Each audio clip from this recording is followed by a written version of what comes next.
Boa noite, são 18h18, horário de Brasília. Estamos em Fortaleza, fazendo a questão 63 da Cefaz RJ 2014 para o cargo de auditor fiscal. Vamos começar a executar essa questãozinha aqui, tá? Vamos lá para cima. Aqui tem o seguinte: a empresa Campo dos Goitacazes Refrigerantes S.A., grande fabricante de refrigerantes no estado do Rio de Janeiro, foi fiscalizada entre os meses de março e junho de 2005. Isso aqui eu vou já destacar. Algumas datas são importantes aí, né? E os auditores fiscais, Rodrigos e Renatos. Para poder realizar os trabalhos conforme determinado, esses auditores tiveram, além de examinar os dados econômicos das empresas, de obter informações sigilosas e secretas. Informações sigilosas e secretas, isso pode fazer parte aí, né, das auditorias. Tais como a fórmula para a fabricação do refrigerante e a relação de insumos utilizados em sua elaboração. As informações relacionadas com as empresas fornecedoras das matérias-primas e com as próprias matérias-primas sempre foram guardadas em extremo sigilo, né? Então, sigilo extremo em relação às matérias-primas e às empresas fornecedoras.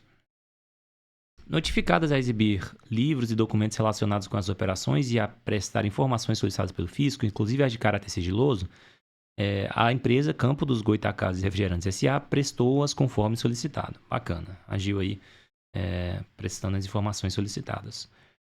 Em setembro de 2012, olha aí, faz um tempo, né? A gente está falando de 7 anos depois. Ou seja, 7 anos depois de concluir essa fiscalização, que eu falei, a Secretaria da Fazenda do Estado do Rio de Janeiro, até agora não tinha sido citada a Secretaria da Fazenda, né? Estou falando sobre a Secretaria da Fazenda e não sobre os auditores em si. Publicou um periódico informativo, distribuindo seus funcionários e ao público em geral, publicou reportagem a respeito das mercadorias que constituíam matéria-prima, parece que isso aqui está errado, para a elaboração dos refrigerantes fabricados pela empresa em questão, no qual, além de citar nominalmente a empresa Campo dos Goitacazes Refrigerantes S.A., faz referências expressas aos seus fornecedores, vixe Maria, aos seus clientes e a uma série de informações relacionadas com as mercadorias por eles comercializadas, tornando público, inclusive, o conteúdo da fórmula. Jesus amargo. Jesus Camargo. De alguns dos refrigerantes mais vendidos pela empresa. A matéria-prima utilizada, o nome dos fornecedores, a situação econômica desses fornecedores e muitos outros dados sigilosos. Eu acho que não foi legal isso aqui, né? O conteúdo dessa reportagem caiu rapidamente em domínio público e auditores fiscais que fizeram a fiscalização, na qual essas informações foram obtidas, deram entrevista a uma revista de grande circulação nacional, que elaborou uma reportagem especial sobre a empresa Campo dos Goitacazes Refrigerante S.A., suas maiores fornecedoras e suas maiores clientes, né? Seus maiores clientes, talvez aqui, abrangendo tanto suas atividades de negócio em âmbito nacional como a sua situação financeira e econômica. Aqui a gente está falando dos dois sujeitos, né? Os auditores aqui, ó, o Rodrigos e o Renatos, acabaram dando entrevista e elaborou sobre as empresas. Falando dos Campos dos Goitacazes, S.A., seus fornecedores, seus... Tá bom. A reportagem identificou no histórico fiscal de uma das fornecedoras da empresa mencionada a existência de representações fiscais para fins penais que existiam em nome dos seus sócios, bem como a relação de seus créditos tributários que se encontravam inscritos em dívida ativa no Estado, né? A reportagem aqui foi bem a fundo. Vamos tentar dar um zoomzinho um pouquinho maior e vamos para cima. Com base no CTN, nessa situação hipotética, o dever de sigilo, na minha visão, foi violado, tá? Então, eu vou começar lendo essas questões em que ele fala que foi violado. Ele foi violado quando a Secretaria da Fazenda do Estado de Janeiro, por meio do seu periódico, tornou público o conteúdo da fórmula da matéria-prima relacionada à fabricação de alguns dos refrigerantes mais vendidos pela empresa Campo dos Goitacazes S.A., mesmo que essa publicidade não tenha sido feita pelos auditores fiscais. Cara, isso aqui está correto, né? Isso está correto. Nem o auditor fiscal, nem a Receita em si pode fazer essa publicação. Vamos lá para o último. Eu diria que o item né? Foi violado quando, relativamente a uma das fornecedoras da empresa fiscalizada, os auditores ficaram em prestações de informações especificamente relacionadas a representações fiscais para fins penais existir em nome dos sócios e com a relação de créditos tributários escritos em dívida ativa. Essas informações aqui são públicas, né? Não representa quebra de sigilo, não. Tanto as representações de fim penal,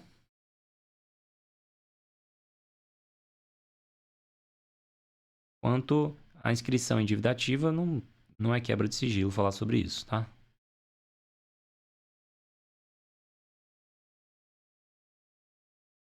Bom, eu me sinto um pouco inseguro ainda de marcar de cara, tá? Então vamos lá para ver outros itens. O que eles estão falando? Não foi violado nem pela Fazenda Pública, nem pelos seus servidores e nenhuma das situações apresentadas, porque quando essas informações foram tornadas públicas, já havia decorrido mais de 5 anos entre a data em que foi realizada. Data que foi realizada a fiscalização e a data de divulgação, lapso de tempo que é superior ao quinquênio decadencial. Não tem nada a ver, né? O sigilo não vai, na minha visão, pelo que eu conheço, ele não vai se exaurir aí em 5 anos, tá? Então realmente não vai ser o item A.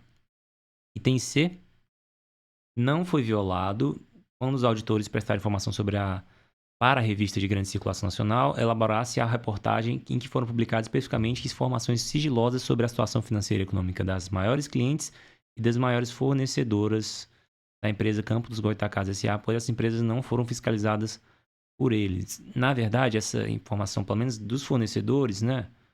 Eu acho que era guardada a 7 chaves, então é conteúdo sigiloso, sim. Vamos dar uma olhada aqui.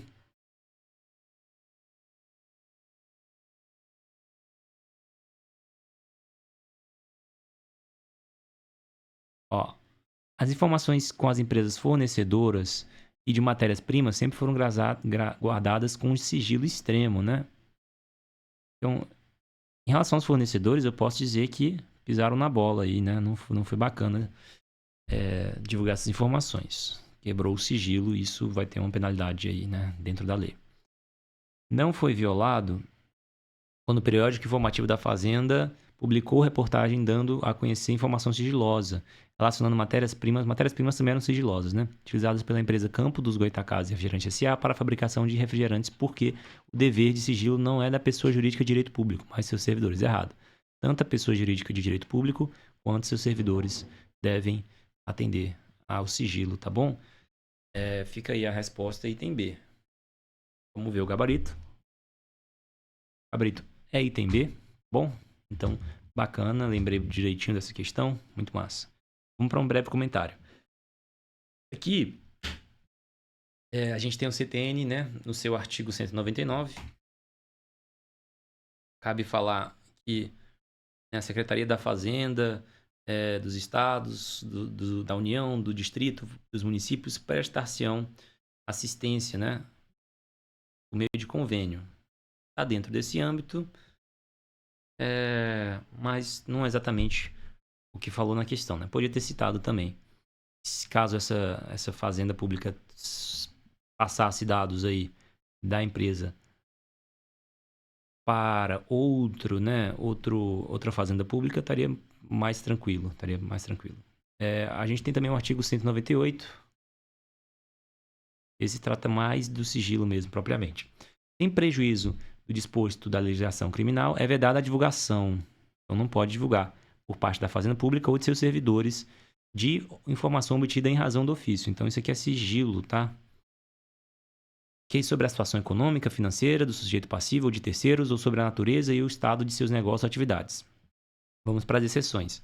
Excetuam-se do disposto nesse artigo, além dos casos previstos no 199. Então, o 199 a gente já viu, que a União pode, né, entre as fazendas aí dos estados e municípios, compartilhar informações. É situada também a requisição de autoridade judiciária no interesse da justiça, né, se estiver rolando ali um processo judicial. Solicitação de autoridade administrativa no interesse da administração pública, desde que comprovada a instauração regular de processo administrativo. Tem que ter o processo rolando, né? No órgão ou na entidade respectiva, com o objetivo de investigar o sujeito passivo a que se refere a informação por prática da infração administrativa. Bacana, né? Esse aqui seria um processo administrativo, aqui um processo judiciário, né? Parágrafo 2º, né? Intercâmbio de informação sigilosa no âmbito da administração pública será realizado mediante processo regularmente instaurado, e a entrega será feita pessoalmente à autoridade solicitante mediante recibo que formalize a transferência e assegure a preservação do sigilo. Bacana. Então, pode ser feito um intercâmbio de informações na administração pública com processo regularmente instaurado. Parágrafo 3º. Não é vedada a divulgação das informações relativas a fins penais, dívida ativa, né, na fazenda pública, parcelamento ou moratória, incentivo, renúncia, benefício ou imunidade. Então, dentro da questão, a gente acabou se deparando com essas duas situações aqui, tanto do parágrafo 3º, inciso 1º, né, quanto do parágrafo 3º, inciso 2. Muito bom.